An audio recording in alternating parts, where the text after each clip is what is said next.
असंभव सिर्फ एक शब्द है और इसका अस्तित्व तभी तक है जब तक आप इस शब्द पर यकीन करते हैं। इस दुनिया में बहुत से ऐसे लोग हुए जिन्होंने इस शब्द पर यकीन नहीं किया और उस चीज को संभव कर दिया जिसे लोग कहते थे असंभव है, ये हो ही नहीं सकता। आज मैं उन लोगों के असंभव को संभव करने की कहानी बताऊंगा जिन्होंने यह साबित कर दिया कि असंभव नाम की कोई चीज नहीं होती। जब भी हम अपने करियर को लेकर आगे बढ़ते हैं तब हमें इसी बात की सीख दी जाती है कि जीवन में कुछ करना चाहते हैं तो किसी सफल व्यक्ति के बारे में जानो, उसकी सक्सेस से जुड़ी कहानियों के बारे में पढ़ो, लेकिन जीवन में सफल होने के लिए सक्सेस स्टोरी से ज्यादा फेलियर स्टोरीज के बारे में अधिक जानना चाहिए, क्योंकि सक्सेस स्टोरी में हमें केवल उन लोगों के सफलताओं से जुड़े क्षणों के बारे में बताया जाता है, लेकिन फेलियर स्टोरी में जीवन के उन क्षणों के बारे में बताती है कि कैसे वो जब असफल हो रहे थे और उस दौरान उनसे कहा गलतियां हो रही थीं। इसलिए जीवन में सक्सेस स्टोरी के बारे में जानने से अच्छा है कि आप लाइफ की फेलियर स्टोरी के बारे में अधिक जानें। यदि आप जीवन में आगे बढ़ने के लिए प्रयास कर रहे हैं और असफल हो रहे हैं तो निराश न हो, आपकी यह असफलता आपको मंजिल के और करीब ले जा रही है। इस दौरान आपको अपनी गलतियों से सीखने का मौका मिलता है और आपने कहां गलती की उस बारे में कुछ हल निकालने के लिए आपके दिमाग में नए नए विचार बनते हैं। यही कारण है कि व्यक्ति के जीवन में फेलियर में भी उसे कई चीजों को सीखने का मौका मिलता है। आज हम इस दुनिया के कुछ महान लोगों के जीवन में फेलियर के बारे में बताने वाले हैं जो आपको निराशा से उठकर अपनी मंजिल की ओर बढ़ने के लिए प्रेरित करेगी। अमेरिकन आविष्कारक और व्यवसायी थॉमस एडिसन, जिन्हें इलेक्ट्रिक लाइट बल्ब के लिए जाना जाता है, अपने शुरुआती समय में शिक्षकों ने एडिसन को बौद्धिक तौर पर काफी कमजोर बताया और उन्हें स्कूल से भी निकाल दिया गया था। थॉमस एल्वा के बचपन से जुड़ी एक कहानी है कि जब वो प्राइमरी स्कूल में पढ़ते थे तो उनकी क्लास टीचर ने उन्हें एक कागज दिया और कहा कि इसे अपने मां को दे देना।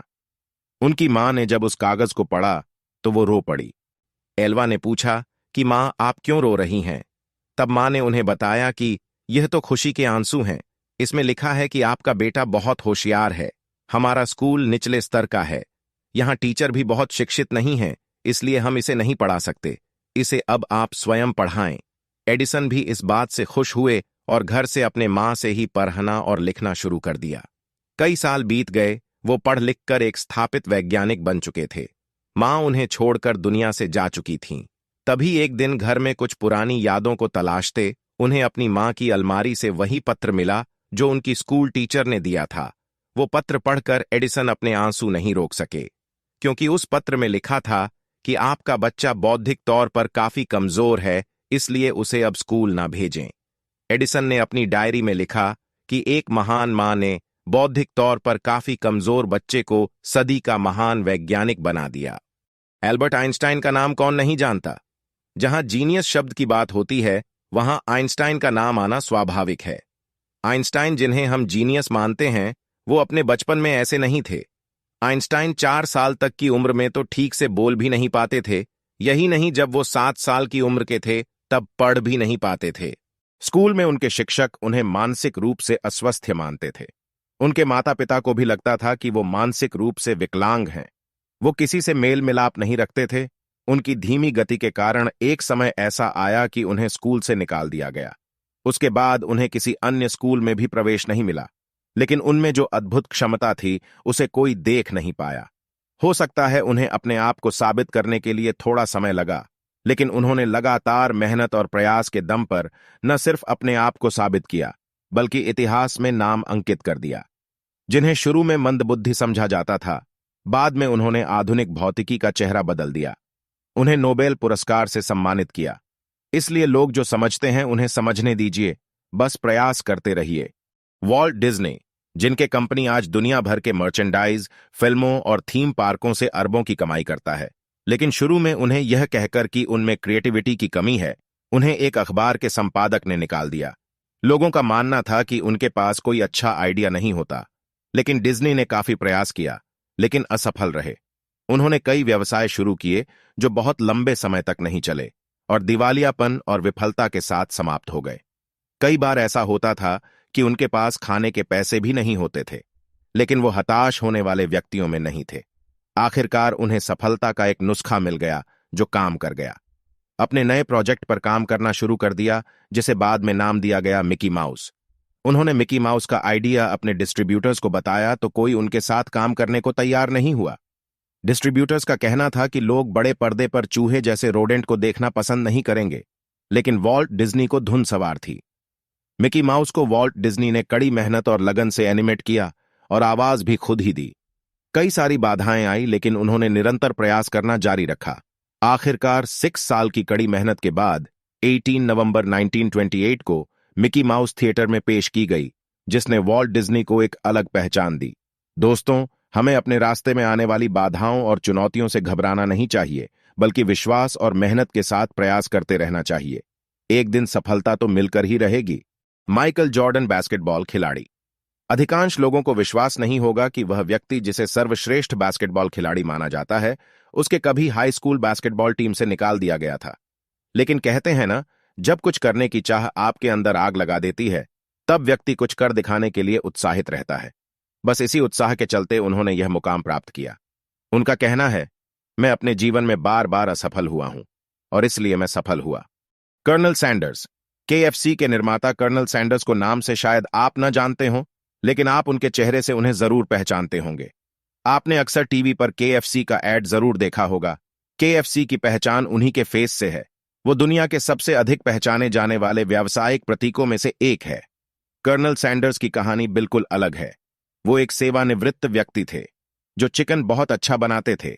उनके दोस्त रिश्तेदार अक्सर उनसे चिकन बनाने का आग्रह करते थे। कुल मिलाकर उनके पास तला हुआ चिकन नुस्खा के अलावा कुछ भी नहीं था। शुरू से ही उनका सपना एक रेस्तरां खोलने का था, पर तमाम कोशिशों में बाद भी उनका सपना टूटने की कगार पर था। लेकिन उन्होंने हिम्मत नहीं हारी और घर जा जाकर अपने फ्राइड चिकन रेसिपी का प्रमोशन किया। उन्होंने कई लोगों से उनकी इस रेसिपी के लिए फाइनेंस करने का आग्रह किया, पर तमाम कोशिश के बाद 1009 टाइम खारिज कर दिया गया। लेकिन अंत में उनकी कोशिश रंग लाई और $1 मिलियन के साम्राज्य केएफसी की शुरुआत हुई। अब्दुल कलाम भारत के 11वें राष्ट्रपति और साइंटिस्ट अब्दुल कलाम दुनिया के महान शख्सियतों में से एक हैं, जिनकी सफलता की कहानी से आज भी लोग प्रेरित होते हैं। मिसाइल मैन के नाम से जाने जाने वाले अब्दुल कलाम का जीवन खुद में ही एक पाठशाला है। जो भी इनके जीवन की कहानी से परिचित होता है, वह पूरी तरह प्रेरणा से भर जाता है। इनका जन्म तमिलनाडु के रामेश्वरम शहर के छोटे से गरीब परिवार में हुआ था। इनका जीवन बहुत ही कठिनाइयों में रहा। जीवन यापन और अपने देश दुनिया की जानकारी से अपडेट रहने के लिए इन्होंने अखबार तक बेचे। पढ़ने का इन्हें काफी शौक था। इन्होंने अपनी प्रारंभिक पढ़ाई रामेश्वरम के एलिमेंट्री स्कूल से किया। बाद में मद्रास इंस्टीट्यूट ऑफ टेक्नोलॉजी से एरोस्पेस इंजीनियरिंग डिग्री प्राप्त किया। वो इंडियन आर्म्ड फोर्स में फाइटर पायलट बनना चाहते थे, लेकिन जब वहां सिलेक्शन नहीं हुआ तो डीआरडीओ को ज्वाइन कर लिए। आगे चलकर इन्होंने इसरो को ज्वाइन किया। Integrated guides missile development programme Abdul Kalam के ही देखरेख में शुरू किया गया था और इसी परियोजना के कारण देश को अग्नि और पृथ्वी जैसी मिसाइल मिली। आइजैक न्यूटन अपने दौर के अंग्रेजी और गणित के महान ज्ञाता थे। उनको अपने द्वारा किए गए गुरुत्वाकर्षण के आविष्कार ने पूरी दुनिया में एक अलग पहचान दिलाई और इस आविष्कार ने उन्हें दुनिया का महान वैज्ञानिक बना दिया। न्यूटन को लेकर दुनिया के कई लोगों की सोच है कि वो बचपन से ही पढ़ाई में काफी होशियार थे, लेकिन दोस्तों ऐसा बिल्कुल नहीं था। न्यूटन को बचपन में स्कूल जाना ही अच्छा नहीं लगता था। स्कूल के टीचर उन्हें क्लास का सबसे कमजोर छात्र मानते थे और इस वजह से उन्हें कई बार स्कूल से भी निकाल दिया जाता था। लेकिन न्यूटन को गणित विषय से हमेशा रुचि थी। धीरे धीरे उन्होंने साइंस के बारे में भी समझा और बाद में उनके गुरुत्वाकर्षण के नियम ने उन्हें दुनिया का महान वैज्ञानिक बना दिया। J.K. Rolling Harry Potter series की लेखिका को आज दुनिया के सबसे फेमस लेखकों में से एक माना जाता है। J.K. रोलिंग द्वारा प्रकाशित की गई किताबें आज पूरी दुनिया में करोड़ों का कारोबार कर रही हैं। यहां तक कि उनकी हैरी पॉटर की किताबों ने ही नहीं, उन पर बनी फिल्मों ने भी मार्केट कमाई के रिकॉर्ड तोड़े।